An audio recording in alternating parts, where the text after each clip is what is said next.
안녕하세요. 네, 사실 이 후성 유전학이라는 게 이름이 되게 어렵잖아요. 유전학 하면 머리가 띵한데 그래도 이렇게 관심 갖고 오늘 와주셨네요. 어떤 부분이 관심 있으세요? 이 후성 유전학과 관련해서.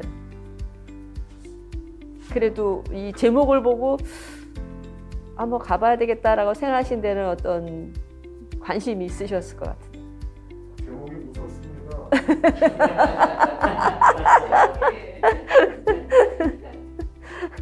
그 있잖아요. 영화 제목. 이게 영화 제목에서 패러디 해가지고 다른 분들은 그 내가 한 일을 알고 있다 이렇게 표현했어요. 그러니까 무시무시한 영화였잖아요. 누가 내가 한 일을 알고 있다. 그래서 이건 이제 암과 관련해서는 이 제목에서 암시하듯이 우리가 지금까지 생활해온 여러 가지가 바로 암을 유발시킨다. 걔가 기억하고 그렇게 변화한다. 그런 의미로 이제 이 제목을 잡았습니다. 어떻게 시작할까요? 네. 네네. 네, 좀 전엔 서론이었고. 네. 이렇게 관심 갖고 와주셔서 감사드립니다. 이 후성 유전학이라는 게 사실 유전학 하면 되게 머리 아프고, 아주 심오한 학문인 것 같은데, 우리 이제 암 환자분들이 암을 예방하거나 치료하거나 또 회복하는데 굉장히 중요한 이론 중에 하나예요, 이게. 그래서 오늘 여러분들께 이제 이 주제를 가지고 만나 뵙게 됐고요. 그래, 제목을 보면 이제 암은 내가 한 일을 알고 있다. 이 의미는 나의 환경, 내가 먹은 거, 운동하는 거, 그 다음에 나의 스트레스, 굉장히 다양한 것들이 쌓여서 그것이 암을 유발하는 하나의 요인이 됐고, 그것이 그래서 이제 암으로 발전하는 그런 이제 하나의 포인트가 되는 거죠. 그래서 그런 것들이 다 녹아서 결국에는 암이 생긴다는 거죠. 근데 이제 보통 유전학 하면은, 우리 이제 특히 유방암에서 많이 알려져 있는데, 유방암을 일으키는 유전자가 있다 하고 해서 안젤리나 졸리가 그 유전자가 있다고 해서 유방 절제술을 했거든요. 유방암이 생길까봐 두려워서. 근데 어쨌든 이 유전학이라는 것은 염색체 안에 유전적인 DNA 또는 그런 유전 암호가 있는데 그 암호에 의해서 그게 유전돼가지고 생긴다라고 이제 보통 생각하시잖아요. 근데 그런 유전자에 의해서 암이 생기는 것은 전체 암의 한 5%? 그러니까 100명이면 한 5명 정도가 실제로 유전돼서 생긴 유전자와 관련이 있고, 나머지 95%는 정상적인 유전자를 우리가 부모님한테 물려받았는데 생활하는 환경 속에서 유전자가 이제 바뀌거나 아니면 유전자가 바뀌지 않았음에도 불구하고 유전자가 일을 하는 데는 굉장히 여러 단계가 있어요. 그래서 그 단계까지 가서 마지막에 그 세포에 가서 작용을 할 때는 단백질이라는 성분으로 그게 작용을 하게 되는데, 그런 과정 속에서 실제로 유전자의 변이가 없음에도 불구하고 이제 암이 발생하는 게 되는 거죠. 왜 그런지 그거를 잘 설명하는 게 바로 이 후성 유전학이다. 그러니까 유전된 게 아니라 내가 후성, 그러니까 태어난 이후에 성질이 변해서 생긴 거다라는 것을 설명해 주는 게 이 후성 유전학이라고 할 수가 있습니다. 네, 설명이 앞에 길었는데, 그래서 실제로 이 유전성으로 생기는 암은 그렇게 흔하지는 않다. 네, 유전성 대장암도 있습니다. 이런 부분은 이제 유전자의 문제가, 부모로부터 받은 유전자가 문제가 생겨서 대장암이 생기는데, 그 대장암이 꼭 대장만 생기는 게 아니라 위에도 생기고 다른 갑상선에도 생기고 여러 군데에 생기는 그런 암이 있어요. 이거는 유전자와 관련이 있는 거고, 또 우리 여기 여성에 있어서 대표적인 유전자라고 말하는 게 이제 브라카라고 말하는데, 사실은 우리 몸속의 이 유전자는요, 이 브라카1 또는 2가 암을 유발하는 유전자가 아니에요, 원래는. 근데 요게 이제 잘못돼서 변이가 되면 그때 암이 발생할 수 있는 그런 건데, 하여튼 이런 것들은 그렇게 흔하지 않다는 거죠. 사실 우리 몸에서 암 유전자가, 암 유전자래. 그러니까 염색체는 23쌍에서 46개의 염색체가 있잖아요. 그 안에 수많은 이제 그 유전자 코드가 있는데 그 유전자는 적게는 2만 개 말하고 많이 말하시는 분은 2만 8천 개도 얘기하는데 하여튼 2, 3만 개 정도의 이 유전자가 있습니다. 그런데 이게 어느 때는 유전자가 발현이 돼가지고 기능을 하고 어느 때는 발현을 안 하고 그런다는 거죠. 그게 바로 이 우리 환경 속에서 세포가 반응을 하면서 생기는 거다.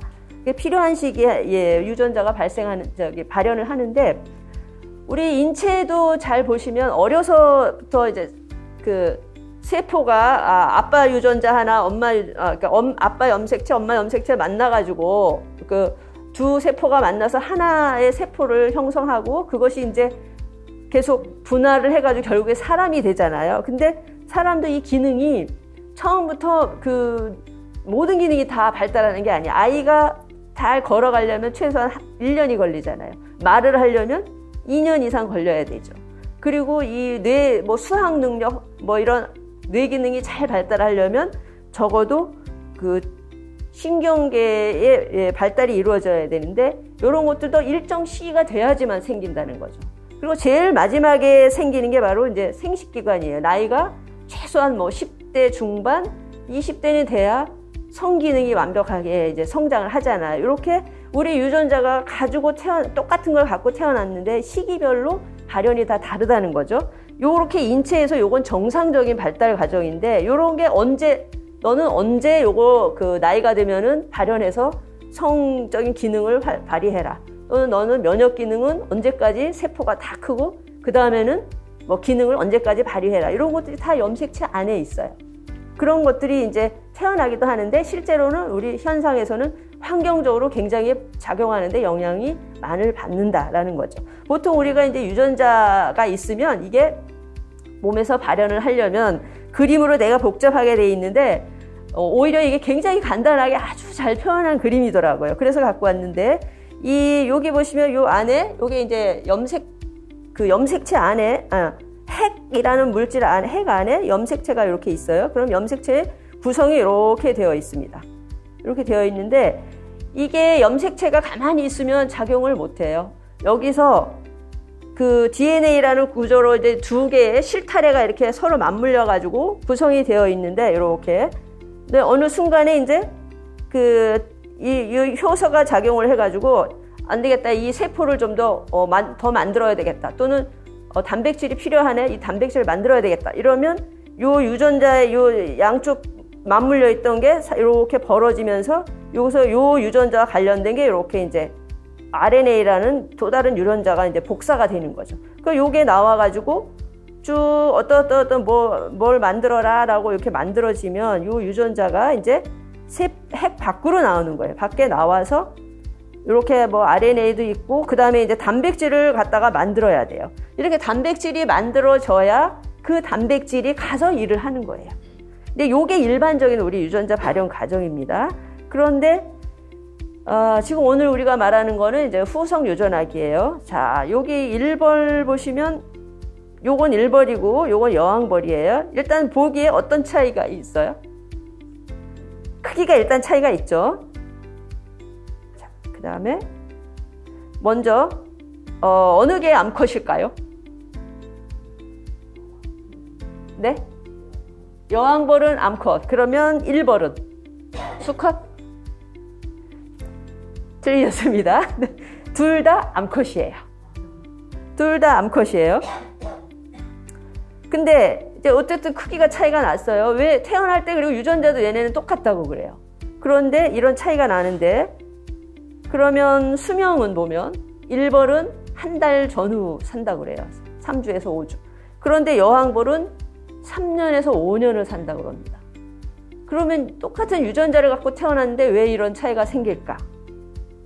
그 전에 그럼 일단 이렇게 역할이 분화가 됐어요. 그래가지고 각자 일을 합니다. 그러니까 1벌은 열심히 꿀 만들고 자식 키우고 그 다음에 이제 나이가 들면은 그 밀랍을 만드는 건 나이 든 벌이 해요. 꿀벌은 젊었을 때 열심히 꿀 모으고 이런 역할들을 하고 여왕벌은 계속 알만 낳습니다. 수만 개를 낳는다고 그래요. 알을 자기가 사는 동안에. 그리고 그 사회의 질서를 유지하는 이런 역할을 해요. 근데 결정적으로 이런 역할의 차이는 언제 생기느냐? 생후 그 아래에서 깨어나자마자 3일 동안은 똑같아요, 다. 지금 일벌이 될 일이 벌이나 영원벌이 될 벌이나. 그런데 3일 지나서 다시 3일 동안 무엇을 먹느냐, 이 차이. 그러니까 3일 동안은 다 같이 로얄 젤리를 먹는다 그래요. 근데 그 3일 뒤에 더 로얄 젤리를 먹으면 여왕벌이 되는 거고, 로얄 젤리 아닌 다른 걸 먹으면 일벌이 되는 겁니다. 이게 결정적으로 우리 인간에서도 이렇게 그 똑같은 유전자를 갖고 태어났음에도 불구하고 사회에서 우리가 어떤 것을 먹고 뭐 마시고 환경 공기를 접하고 이런 것들, 그런 것들이 바로 이 우리의 건강을 결정해 준다라는 것을 이제 얘기하는 겁니다. 그래서 일란성 쌍둥이의 경우도 이 염색체가 똑같잖아요. 일란성 쌍둥이는. 그럼에도 불구하고 다른 데 지역에 살면 그 두 사람이 가지고 있는 질병이 다르더라. 암의 발생도 다르고 당뇨나 비만이나 이런 것도 다르더라. 그게 바로 환경에서 생겼다라고 볼 수가 있습니다. 그럼 이 후선 유전학이라는 것이 그것을 설명해 주는 건데, 이렇게 유전자가 발현을 하는 것, 자기 역할을 할 수 있게 하는 것 또는 못하게 하는 것, 이런 작용을 하는 것, 이 스위치 역할을 해주는 게 무엇이냐, 이걸 연구하는 게 유전학이고요. 그래서 보면은 이 유전자가 발휘를 해서 암으로 갈 수도 있고 암을 못 가게 막아줄 수도 있고 이런 환경이 되는데, 얘가 어떻게 그걸 하느냐, 그러면은 이 유전자에서 그 세 가지로 얘기를 할 수가 있어요. 이 유전자를 구성하고 있는 그 모양이 있는데, 히스톤이라는 게 있고, 아까 나선 모양 막 있었죠. 요런 나선 모양이 이제 그 유전자의 그 DNA라고 할 수가 있고요. 그 다음에 거기서 아까 보면은 이렇게 그 RNA 뭐가 복사돼가지고 쪼로록 만들어졌잖아요. 그것이 이제 요런 RNA 덩어리가 선이 될 수가 있어요. 그래서 여기 그림에 요 보라색으로 된 동글동글한 게 이제 히스톤이라고 할 수 있고, 요 파란 선이 요게 이제 DNA라고 할 수가 있어요. 그러니까 우리 흔히 실타래는 히스톤이다. 그다음에 거기를 감아주는 거는 유전자다, DNA다, 이렇게 보시면 되고, 그 이제 실을 우리는 그렇게는 잘 안 하지만 굵은 실을 두 가닥이 있는데 그 중에 하나 풀어가지고 하나를 다시 똑같은 거를 만들어내면 그게 이제 이 RNA다, 이렇게 보시면 되거든요. 근데 이제 이런 것이 평상시에 변화에 어떤 것을 주었느냐, 환경이 어떠냐에 따라서 나이가 더 들기도 하고, 이렇게 캔서가, 암이 생기기도 하고, 뭐 여러 가지 비만도 생기기도 하고 할 수가 있는 겁니다. 요게 바로 좀 전에 설명드렸던 요게 그 염색체 23쌍의 염색체라고 볼 수가 있고요. 그 다음에 요거를 자세히 보면 요 히스톤이라는 거하고 여기죠. 요 실패 같은 요 히스톤, 그 다음에 유전 DNA, 요걸 볼 수가 있어요. 근데 얘가 발휘를 하려면 여기 빨간 점이 보이죠? 요 빨간 점. 요 빨간 점을 이제 크게 두 가지 그 물질에 의해서 이게 조절이 되는데, 그 아세틸이라는 게 있고요, 메틸이라는 게 있어요. 근데 아세틸이라는 게 붙으면 그 기능을 활발히 해줘요. 이거는 그 히스톤이나 염색체를 이렇게 느슨하게 해줘가지고 그 사이에서 이제 어떤 물질이 붙어가지고 DNA나 이런 거를 만들 수 있게 해줘요. 그렇게 하고, 메칠기라는 게 붙으면 더 단단하게 그 히스톤도 덩어리 더 지게 하고, 그 다음에 이 DNA 두 쌍도 더 단단하게 붙게 해줘요. 그러니까 다른 물질이 붙어서 그거를 유전자 복제를 못하게 하는 그런 상황이 되거든요. 이렇게 이제 기전을 하는데, 그러면 우리 암과 관련돼서는 어떻게 되느냐. 요 위에 거를 보시면 요게 위에 그림은 정상세포 그림이고요. 요거는 밑에 것은 이제 암세포 그림이에요. 그래서 이 위에 그 정상세포에 우리 몸에는 암을 유발하는 유전자가 있고요. 암을 못하게 하는 억제 유전자가 있어요. 그러면 암이 안 일어나게 하려면 암을 억제하는 유전자가 막 일을 해야죠. 그래야 암을 못하게 하니까. 암을 억제하는 유전자는 막 활발히 일을 해야 되고, 암을 발생시키는 유전자는 못하게 막아줘야 돼요. 그런 기능들을 하는 게 바로 이제 아세틸과 이 메칠기인데, 요 그림을 이제 잘 보시면 우리 정상 세포에서는 요 암을 억제하는 유전자에 이 요 빨간 게 메칠기예요. 요런 메칠기들이 보면 요 위치에 거의 없죠. 이 얘기는 암을 억제하는 유전자가 메칠기가 없으면서 얘가 활발히 암을 억제하는 역할을 지금 막 하는 거예요. 이 유전자가. 그리고 요쪽은 뭐냐 하면 암을 일으키는 유전자예요. 근데 암을 일으키는 유전자에 보면 이렇게 요 위치에 메칠기가 막 붙어 있어요. 이 얘기는 여기가 단단하게 결합이 돼 있어가지고 유전자가 이 활동을 못하게 돼요. 그러니까 암이 억제되는 거죠. 요게 우리 정상세포에서는 그래서 결론적으로 암이 안 생기는 거예요. 그런데 암세포에 보면 암을 억제해야 되는 유전자가 이렇게 꽁꽁 싸매져 있어요. 메칠기로. 그러니까 이 암 억제 유전자가 활동을 못하니 암이 막 암 유전자가 활발히 활동을 하게 되고, 반대로 암을 일으키는 유전자에서는 여기 요 위에 거에 비해 보면은 메칠이라는 기가 거의 안 붙어 있어요. 이게 때문에 이 암 유발 유전자는 활발히 자기 유전자 복제를 해가지고 막 단백질을 만들어내고 활동을 하는 거죠. 이렇게 해서 결론적으로는 암을 일으키는 유전자는 스위치가 온되고, 암을 억제하는 유전자는 오프되고, 이렇게 해서 이제 암이 생겼다라고 볼 수가 있습니다. 그러면 이걸 이제 뭐 때문에 이렇게 되느냐 하는 거죠. 요 그림 그냥 넘어갈게요. 그래서 이제 암 유전자가 이렇게 억제 유전자는 오프 꺼지고 발생 유전자는 막 활발히 활동하고, 이런 게 뭐 때문이냐? 바로 내가 지금까지 겪었던 나의 환경 때문이다라는 거죠. 그래서 보면 감염이 그 중에 한 30%의 역할을 한다고 그래요. 그리고 음식에서 한 30% 역할을 하고, 또 여기 흡연도 한 30% 암을 일으키는 역할을 하는 거예요. 그리고 나머지들은 하나당 뭐 한 많으면 5%, 적으면 1%. 그래서 1%에서 5% 정도. 그러니까 이 감염, 음식, 흡연, 이것만 합쳐도 80% 가까이 되잖아요. 그러니까 이 세 가지를 잘 조절하면 암을 발생하지 않도록 할 수 있고, 심지어는 암으로 발생 그 유전자를, 암세포의 그 유전자를 반대로 바꿀 수도 있다는 거예요. 반대로 바꿀 수 있는 게 바로 이제 우리가 그 후성 유전학에 공부를 하는 이유고, 그 바꿀 수 있는 여러 가지가 있죠. 아까 메칠기를 붙으면은 일을 못하게 한다 그랬죠. 어떤 유전자든지. 그래서 그 메칠기를, 암을 일으키는 유전자의 메칠기는 갖다 많이 붙여줘야지 암을 발생 안 할 거 아니에요. 그러니까 그걸 많이 붙여주는 그런 이제 그 약재라든지 영양분이라든지 이런 걸 공급하는 거고, 암을 억제하는 유전자에서는 이게 활발히 일을 해야 되니까 그 메칠기를 띄워버려야죠. 거기는 또 메칠기를 띄워버리는 효소나 이런 게 막 잘 그 생성할 수 있는 영양분이라든지 약품이라든지 이런 거를 이제 제공하는 거죠. 그래서 지금 그런 연구들, 항암을 하기 위한 그런 연구들이 많이 이루어지고 있어요. 근데 이제 그거는 이제 연구하는 저 전문가들의 영역이고, 우리들은 평상시에 이런 감염을 예방하고 메틸레이션이나 아세틸레이션이나 이런 거에 관련되는 식품들이나 이런 것들을 좀 더 그 균형 있게 드시는 거고, 흡연은 금연하셔야 되는 거. 나머지 스트레스라든지 화학물질 이런 것들은 최대한 스트레스는 받지 않도록 잘 풀고, 화학물질들은 환경적으로 내가 가능한 한 피해가는 그런 방식으로 이제 환경을 조절하는 것이 암 유전자 발현을 억제하고, 심지어는 암 유전자를 정상세포로 돌릴 수도 있다라는 것을 오늘 말씀드리고 싶은 거예요.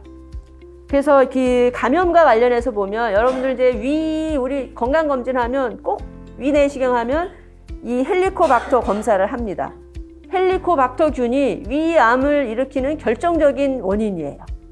그래서 이 헬리코박터를 보니까 DNA, 그러니까 위암을 일으키는 그 세포에서 메틸레이션이 많으니까 위암을 억제하는 유전자에 메틸레이션이 막 붙어 있는 거예요. 그러니까 위암 억제를 못하니까 위암이 발생했다, 이렇게 보는 거고요. 간염도 마찬가지예요. 간세포에서 메칠화를 막 시키는 거예요. 그래서 이런 그다음에 흡연은 기관지 세포에서 메칠화를 시키고 그 결론적으로 이런 메칠화는 이런 암을 일으키는데 그게 억제 유전자를 암을 억제하는 유전자를 작용 못하게 메칠화 시켜서 그렇다라고 볼 수가 있고요. 그 다음에 우리 그러면 메칠레이션이 모든 메칠을 갖다 붙여주는 게 다 나쁜 거냐? 그건 아니죠. 아까도 말씀드렸듯이 암을 일으키는 유전자에는 가서 메칠기가 붙어야지만 얘가 암을 못 일으킨다고 그랬잖아요.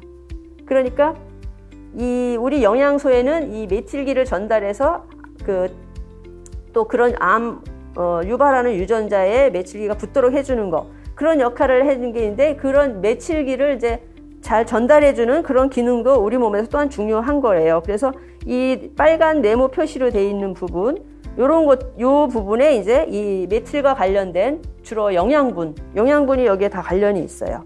그래서 이 DNA, 그러니까 그 유전자에 메칠기를 전달해주는 것은 이 메티오닐이라는 이제 아미노산이 되게 중요한데, 이거는 직접 식사하면서 얻을 수도 있고요. 그 다음에 어떤 여기 음식에서 비타민 요 B, 2, 6, 12. 요 비타민 B군도 요게 폴릭 액시드라는 거거든요, 요게.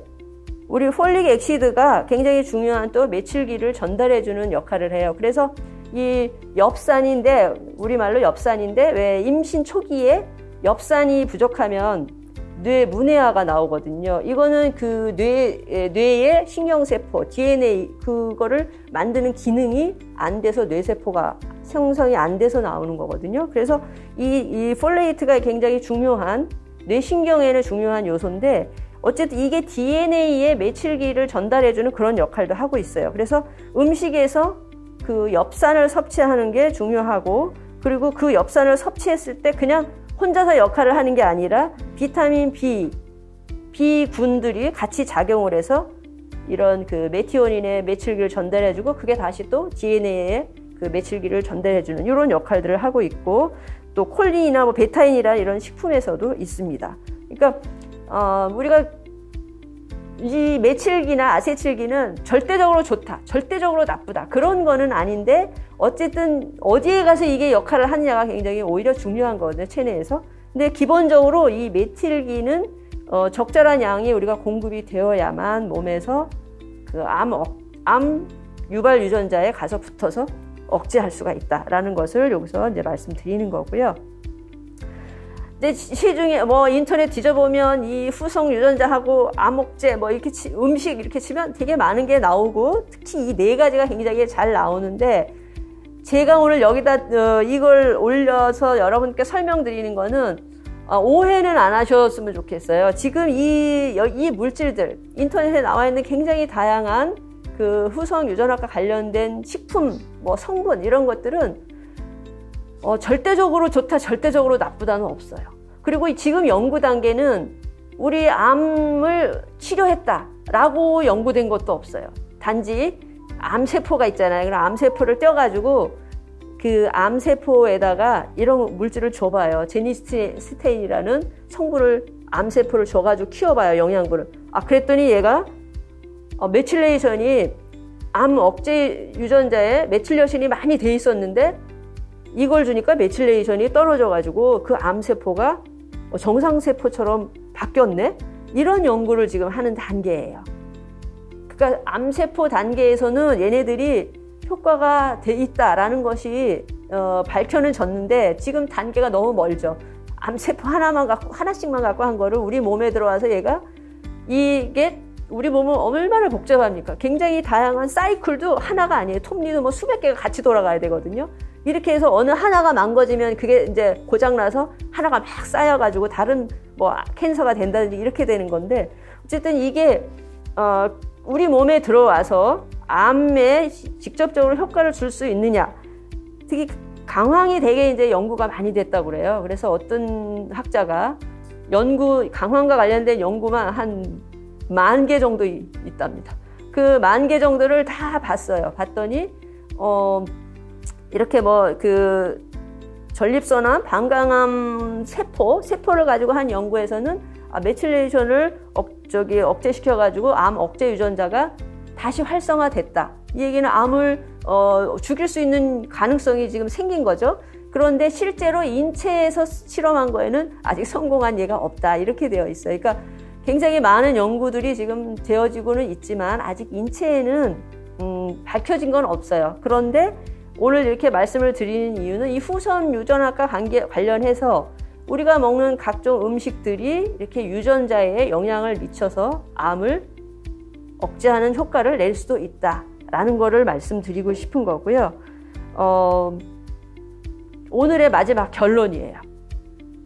그럼 후선 유전학을 오늘 굳이 이렇게 몸도 힘드신데 들은 이유. 우리 몸에 정상세포하고 지금 암세포가 있는데 지금까지는 우리가 어떤 환경을 어떤 이유에서든 암이 발생을 했어요. 그러면 앞으로는 이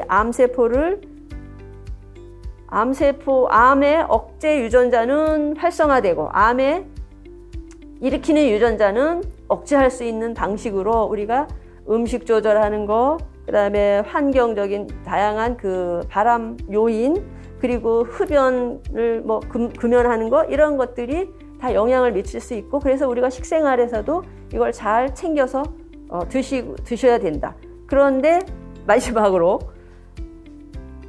너무 과해도 안 되고요. 너무 없어도 안 되는 거예요. 그래서 항상 균형 있게 드셔야 돼서 우리가 이제 여러분들께 식품을 골고루 드리듯이 식사하실 때에도 그렇게 골고루 드시면 됩니다. 그러니까 어느 하나만 좋다고 막 그것만 집중적으로 드시는 거는 반대 효과가 나올 수 있어요. 그래서 실제로 그 녹차에 아까 EGCD 있었잖아요. 녹차에서도 그게 암 억제 효과를 낸다고 해요. 그런데 너무나 과할 경우에는 그 메칠기가 다시 암 유발하는 유전자에 가지 않고 억제 유전자에 가서 많이 붙어버리면 암을 또 유발할 수도 있는 거거든요. 그래서 균형 있게 골고루 식사를 드시는 거, 그리고 이런 다른 나쁜 영향 이런 것들은 피하시는 거, 이것이 앞으로 암을 정상세포로도 바뀔 수 있게 한다라는 결론을 말씀드리면서 오늘 강의 여기서 마치겠습니다. 경청해 주셔서 감사합니다.